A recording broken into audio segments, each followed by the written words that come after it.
সুজয় দাদু ভাই, সুজয়, কোথায় গেলি রে দাদু ভাই? হ্যাঁ ঠাকুমা, আসছি। তাড়াতাড়ি আয় ভাই, বেলা যে এইদিকে পড়ে গেল।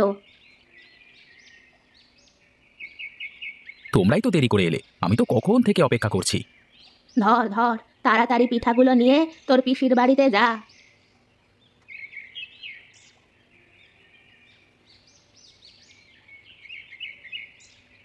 ঠাকুমা যা করে না, এই সন্ধ্যার সময় এতটা পথ যাওয়া যায়? যাই, না গেলে বুড়িটা আবার বকবক করবে। আমার পিসির বাড়ি পাশের গ্রামে। ঠাকুমা আজ পিসির জন্য অনেকগুলো পিঠা বানিয়েছে, তা নিয়েই পিসির বাড়িতে যাচ্ছি। রাস্তায় একটা রিক্সা নাই বলে হেঁটে যাচ্ছিলাম। হঠাৎ দেখি একটা গরুর গাড়ি এই দিকে আসছে। গরুর গাড়ি দেখে ভাবলাম, পায়ে পায়ে হেঁটে যাওয়ার থেকে গরুর গাড়িতে গেলে একটু তাড়াতাড়ি যাওয়া যাবে। এই ভেবে গরুর গাড়িটা দাঁড়াতে বলি। দাদা, আমাকে হরিপুর নিয়ে যেতে পারবেন? হ্যাঁ হ্যাঁ, যাওয়া যাবে, তাড়াতাড়ি উঠে পড়ুন। আমি গরুর গাড়িতে উঠে বসি। গাড়োয়ান গাড়িটা ছাড়ে। এদিকে আকাশে সূর্যটা লাল হয়ে গেছে। মনে হয় কিছুক্ষণের মধ্যেই সন্ধ্যা নেমে আসবে। দেখতে দেখতে কিছুক্ষণের মধ্যে সন্ধ্যা নেমে আসলো। অন্ধকার রাস্তা দিয়ে গরুর গাড়ি চলছিল। রাস্তায় কোনো লোকজনকে দেখা যাচ্ছিল না, আর কোনো শব্দও শোনা যাচ্ছিল না। দূর জঙ্গল থেকে ভেসে আসছিল শেয়ালের ডাক। শেয়ালের ডাক শুনে ভেতরটা কেমন যেন ভয়ে কেঁপে উঠল। আমি চুপচাপ গাড়ির মধ্যে বসে থাকলাম। হঠাৎ গাড়ির গাড়োয়ান বলে উঠল, কি দাদা, ভয় পেয়েছেন নাকি? "হ্যাঁ, না মানে ওই আর কি। বুঝতে পেরেছি বুঝতে পেরেছি। এটা হরিপুর যাবে কাদের বাড়িতে? হরিপুর আমার পিসিদের বাড়ি। ঠাকুমা কিছু পিঠা বানিয়েছে, তাই ওই পিঠা ওই পিসির বাড়িতে দিয়ে আসতে যাচ্ছি। তা এই রেতের বেলায় পিঠা নিয়ে যাচ্ছেন, ভয় লাগেনি কো? ভয়? কিসের ভয়? হ্যাঁ, কেন জানেন না, রাতের বেলায় পিঠা নিয়ে কোথাও যেতে নেই কো? না তো। বাবু শুনুন, সামনে কিন্তু সেই ভয়ঙ্কর জিনেদের মাঠ, সাবধানে বসে থাকবেন। গাড়োয়ানের কথা শুনে আমি গাড়ির মধ্য থেকে বাইরে তাকিয়ে দেখি আমরা ততক্ষণে জঙ্গলের রাস্তা দিয়ে যাচ্ছি। জঙ্গলের রাস্তা একদম চুপচাপ। রাতে ঝিঁঝি পোকার ডাক আর জঙ্গলের মধ্য থেকে ভেসে আসা শিয়ালের ডাক ছাড়া আর কিছুই শোনা যাচ্ছে না। চারিদিকটা কেমন ভুতুড়ে পরিবেশ। তারপর গাড়োয়ানের কথা শুনে নিজের মনের মধ্যে ভয় ভয় কাজ করছিল। আমি চুপচাপ গাড়িতে বসে থাকলাম। ঠাকুমার মুখে শুনেছিলাম ওই জিনেদের মাঠ নিয়ে। ওই মাঠে নাকি জিনেরা বসবাস করে। রাতের বেলায় নাকি ওই মাঠের মধ্যে কেউ গেলে তাকে নাকি আর খুঁজে পাওয়া যায় না। কথাটা কতটা সত্য সেটা জানি না, তবে এইসবই ভাবছিলাম। এমন সময় জঙ্গলের দিকে হঠাৎ গাড়িটা চলতে চলতে থেমে যায়। আমি সামনের দিকে তাকিয়ে দেখি গাড়ির উপর গাড়োয়ান নেই। এ কি গাড়োয়ান দাদা কোথায় গেল? ও গাড়োয়ান দাদা, কোথায় গেলেন আপনি? হ্যাঁ, অনেক ডাকাডাকির পরও গাড়োয়ানের কোনো সাড়া পেলাম না।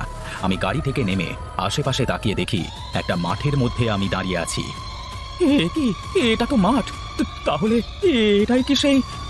এমন কথা বলতেই হঠাৎ একটা হাসির শব্দ শুনতে পেলাম।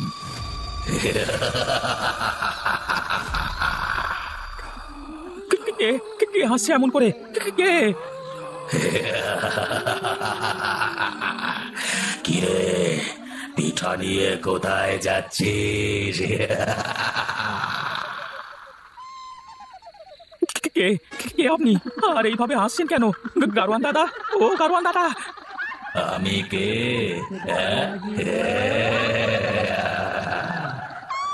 আমি আমি এখন কি করব?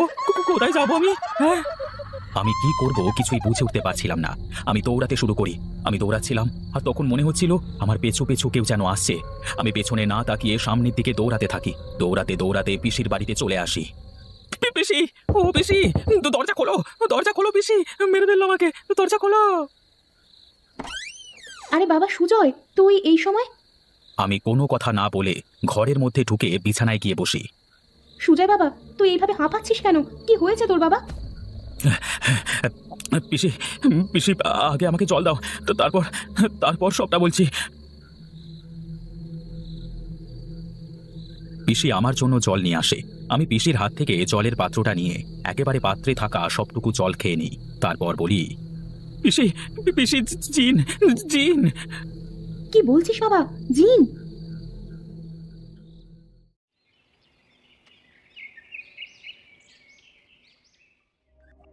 সবই তো শুনলাম। ও ভয় পেয়েছে। বলছি বাবা, ওর কোনো ক্ষতি করবে না তো? সেটা তো বলতে পারছি না, তবে সাবধানে থাকতে হবে। ওকে কিছুদিন ওই মাঠের দিকে যেতে দেওয়া যাবে না। আমি বাড়ি যাব কিভাবে? ওই মাঠ দিয়েই তো যেতে হয় আমাদের গ্রামে। শোনো বাপু, কিছুদিন তুমি তোমার পিসির বাড়িতেই থাকো। ওই মাঠে যে জিন থাকে সে কোনো সাধারণ জিন না, ওর অনেক ভয়ঙ্কর ক্ষমতা। ওই ভয়ঙ্কর জিনের সাথে আমি পেরে উঠতে পারবো না। তাই আমি বলছি কি, তুমি কিছুদিনের জন্য তোমার পিসির বাড়িতে থাকো। কিছুদিন কেটে গেলে ওরা তোমার কোনো ক্ষতি করতে পারবে না। কিন্তু বাবা, ওদের নজরে যে একবার পড়েছে, ওরা তো তাকে বাঁচতে দেয় না। এই নাও, এই লাল সুতোটা ওর হাতে যতক্ষণ থাকবে ওকে ওই জিন কিছুই করতে পারবে না। এই বলে কবিরাজ আমাকে একটা লাল সুতো দিল। আমি সেটা হাতে বেঁধে নিলাম। এরপর কবিরাজ ঘর থেকে বের হয়ে চলে গেল। থাক বাবা, তুই আজ থেকে আমার কাছে থাক কয়েকদিন। আর শোন, ভুলে ওই মাঠের দিকে যাবি না। যাই, আমি গিয়ে সংসারের কাজ করি। এই বলে পিসি ঘর থেকে বের হয়ে চলে গেল। সারাদিন কি ঘরের মধ্যে বসে থাকা যায়? আমি বিছানায় শুয়ে শুয়ে ভাবছিলাম এখন কি করব। ভাবতে ভাবতে চোখের দুটো পাতা লেগে আসে। বেশ কিছুক্ষণ পর আমার ঘুম ভাঙে বাড়ির বাইরে কিছু মানুষের কথার আওয়াজে। আমি বিছানা ছেড়ে নেমে বাইরে বেরিয়ে আসি। তারপর দেখি পিসি উঠানে গ্রামের কয়েকজন মহিলা আর পুরুষ দাঁড়িয়ে পিসির সাথে কথা বলছে। দিন দিন যা জিনের উপদ্রব বাড়ছে গো, তাতে মনে হয় এই গ্রামে আর বসবাস করা সম্ভব হবে না। তা ঠিকই বলেছেন দাদা, কবে যে ওই জিন আমাদের ঘাড় না মটকিয়ে দেয়। হ্যাঁ গো, তাই তো দেখছি। তবে যাই হোক, আমাদের সকলের কিন্তু সাবধানে থাকতে হবে। তোমাদের বাড়িতে তো আজকে সকালে কবিরাজ এসেছিল, তা কি বলে গেল? কি আর বলবে, বললো যে ওই জিনকে বশে আনা সম্ভব না, খুবই নাকি ভয়ঙ্কর জিন। বলো কি গো, তাহলে এখন উপায়? ওই মাঠে যে কোনো ফসল ফলাতে দিচ্ছে না গো। গ্রামের লোকজনের কথা শুনে আমি এগিয়ে বললাম, আপনারা কিছু করতে পারছেন না? এইভাবে মাঠে চাষ না করতে পারলে আপনাদের তো অনেক ক্ষতি হবে। আজ যদি জমিতে ফসল রোপণ করি, পরের দিন সকাল হতে হতে সেই ফসল আর জমিতে থাকছে না গো। তাহলে তো অনেক সমস্যা। সমস্যা বলে সমস্যা। আচ্ছা তোমরা থাকো, আমরা যাই, সন্ধ্যা লেগে আসছে তো। এই চলো চলো চলো সবাই, চলো চলো চলো চলো চলো। সবাই যে যার বাড়িতে চলে গেল। আমিও আবার ঘরের মধ্যে চলে যাই। ঘরে গিয়ে বসতেই শুরু হলো প্রচণ্ড বৃষ্টি। আমি জানালা দিয়ে বাইরে বৃষ্টি দেখছিলাম আর ভাবছিলাম যে কিভাবে এই গ্রামের লোকজনদের জিনের হাত থেকে রক্ষা করা যায়। এসব কিছুই ভাবছিলাম।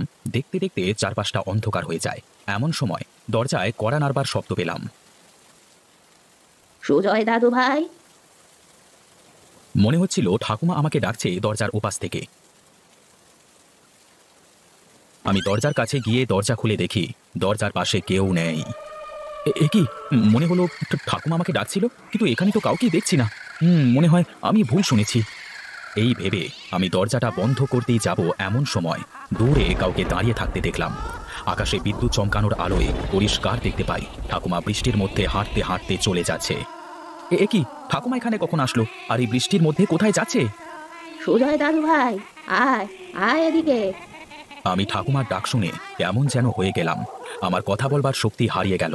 পিসিকে ডাকতে গিয়েও ডাকতে পারলাম না। আমি ঠাকুমার পেছু পেছু হাঁটতে শুরু করলাম। হাঁটতে হাঁটতে মাঠের মধ্যে চলে আসি। তারপর দেখি আমার সামনে ঠাকুমা নেই। এ কি? ঠাকুমা তো আমার সামনেই ছিল, হঠাৎ কোথায় গেল?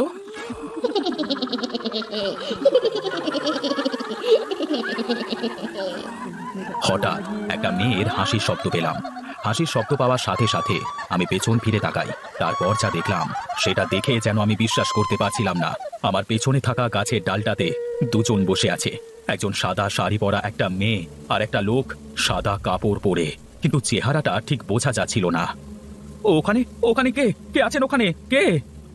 আয় আয় এদিকে আয়। মনে হচ্ছিল আমাকে ওরা ডাকছে। আমি কি করব কিছুই ভেবে পাচ্ছিলাম না। আমি সামনের দিকে হাঁটতে থাকি। হঠাৎ করে একজন লোক এসে আমার ঘাড়ের উপর হাত দেয়।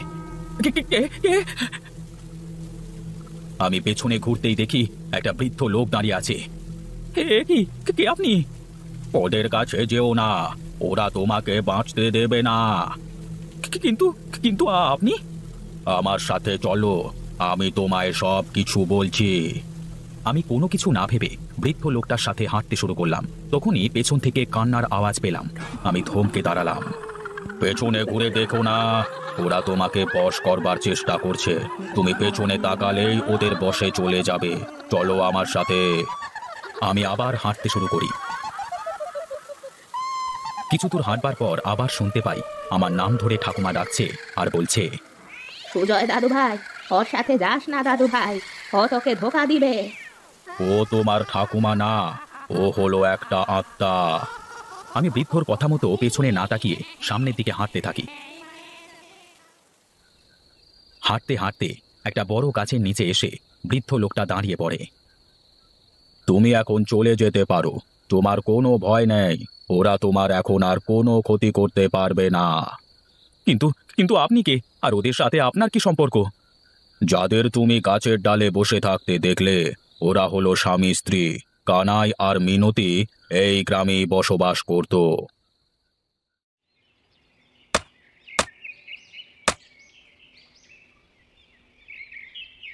ওগো, তোমার জন্য ভাত নিয়ে এসেছি, এসে খেয়ে নাও। তুমি ওই গাছের নিচে বসো, আমি আসছি।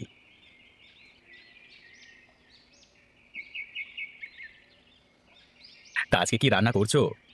লাউ দিয়ে ইলিশ মাছ ঘন্ট করেছি। ও, তাহলে তো আজকের খাওয়াটা বেশ জমে যাবে। তা তো জমবে। এ কি জমিদার বাবু, আপনি এখানে? আমি বলি, তোর কাছে আমার নায়েবকে পাঠিয়েছিলাম তোর এই জমিটুকুর জন্য, তা তুই নাকি না করে দিয়েছিস। দেখুন বাবু, এই জমিটা চাষ করে আমি আমার সংসার চালাই, আর এই জমিটুকু আমার বাবার শেষ স্মৃতি, তাই আমি এই জমিটুকু বিক্রি করতে চাই না। আমি এই তল্লাটের জমিদার, তোর কাছে জমি কেনবার প্রস্তাব নিয়ে এসেছি, তা তুই ফিরিয়ে দিচ্ছিস। এটা কিন্তু তুই ঠিক করলি না, আমি কিন্তু তোকে দেখে নেব।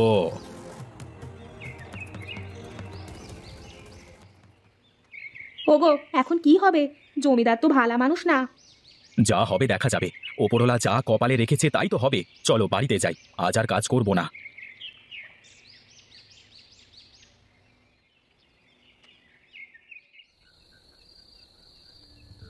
ও আমার থেকে টাকা নিয়ে জমিতে ফসল ফলিয়েছে, ওর কাছে আমি টাকা চাচ্ছি, ও দিচ্ছে না। এখন তোমরাই বলো ওর কি করা উচিত। ছি ছি ছি ছি ছি, কানাই, তুই শেষ পর্যন্ত জমিদার মশাই টাকা মেরে দেওয়ার ফোন দিয়ে এটেছিস? নগেন দাদা, আমার কথা বিশ্বাস করো, জমিদার যা বলছে সব মিথ্যা। কি, জমিদারের কি টাকার অভাব হয়েছে যে মিথ্যা অভিনয় করবে? শোন কানাই, এই কাগজে টিপ সই দে, আজ থেকে ওই মাঠের জমিটা আমার। সেদিন জমিদার জোর করে কানাইয়ের জমিটা দখল করে নেয়। কানাই আর মিনতি সকলের সামনে এমন অপমান সহ্য না করতে পেরে ওই গাছটায় গলায় দড়ি নিয়ে আত্মহত্যা করে। কিন্তু গ্রামের মাঠের সব ফসল নষ্ট করছে কেন? মাঠের ফসল না হলে তো গ্রামের মানুষ না খেতে পেয়ে মারা যাবে। এরা তো এটা অন্যায় করছে, আর জমিদার অন্যায় করেছে, সেটার শাস্তি গ্রামের মানুষকে কেন দিচ্ছে ওরা? শুনেছি জমিদারও নাকি মারা গেছেন। এই গ্রামের মানুষ সেদিন যদি জমিদারের প্রতিবাদ করত, তাহলে তো ওরা আত্মহত্যা করত না। শোনো, তুমি এই গাঁ থেকে চলে যাও, না হলে তোমাকেও ওরা মেরে ফেলবে। কিন্তু আমি কি ক্ষতি করেছি ওদের? আমাকে মারতে চায় কেন? কারণ তুমি ওদের দেখে ফেলেছো তাই। ওদের যে একবার দেখে ফেলে তাদের ওরা বাঁচতে দেয় না। এখন তুমি বাড়িতে ফিরে যাও, আমার যাওয়ারও সময় হয়ে গেছে। এই বলে বৃদ্ধ লোকটি হাঁটতে শুরু করে। কিছু দূর যাওয়ার পর লোকটি আস্তে আস্তে হাওয়ার সাথে মিলিয়ে গেল। এমন সময় পেছন থেকে আমার পিসির ডাক শুনতে পাই। ঘুরে তাকিয়ে দেখি গ্রামের লোকেদের সাথে নিয়ে পিসি আমার পেছনে দাঁড়িয়ে আছে। আমি ঠিক আছি পিসি, চলো বাড়িতে যাই। আমি সেদিন পিসির সাথে বাড়িতে চলে আসি, কাউকে কিছুই বলি না। আর আমার বুঝতে বাকি থাকলো না, এত সময় আমার সাথে যে কথা বলছিল সে কোনো মানুষ ছিল না, ছিল একটা জিন।